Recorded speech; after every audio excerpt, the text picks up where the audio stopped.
বসবাসের গ্যারান্টি নাই, ঠিক না ঠিক? কবি বলেছে হি হাম সব মুসাফির হায় ওহি আখের ঠিকানা, কুয়ে আগে রওয়ানা হয় কুয়ে পিছে রওয়ানা। এই দুনিয়া মুসাফির খানা, এই মুসাফির খানায় তুমি থাকো, অহংকার করিও না, তাকাব্বুরি করিও না। আমার নবী হযরত ওমরের কাঁধ ধরে বললেন, ওমর রে, দুনিয়ার জমিনে যখন হাঁটবা তুমি মনে করবা কোন ফিদ দুনিয়া কান্নাকা গারিব আও আবির সাবিল, তুমি মনে করবে একজন মুসাফির, তুমি মনে করবে একজন অসহায়, তোমার কিছু নাই, কিছু নাই। এই মদিনার জমিনে ওমর রে, তুমি কখনো অহংকারে চলবা না।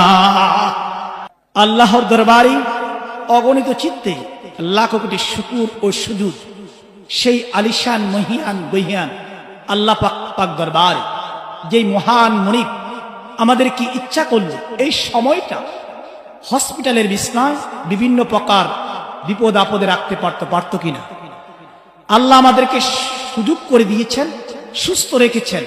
সবকিছুর মালিককে সেই মনিবের দরবারে হৃদয়ের কপাটটা উন্মেচন করে, আকাশ বাতাস মুখরিত করে, সমসুরে 10 মায়ের 10 সন্তান এক হয়ে এক বাক্যে বলি আলহামদুলিল্লাহ,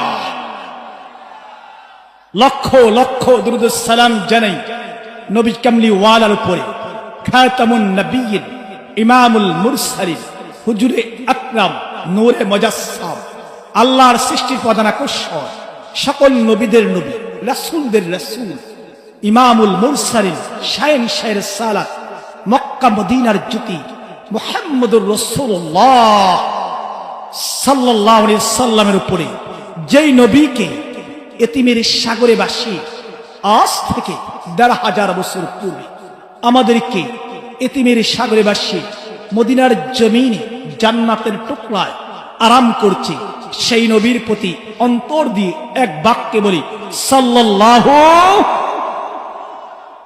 এই নবীর উম্মত হয়ে আমরা খুশি না বেজার? এই নবীর উম্মত হওয়া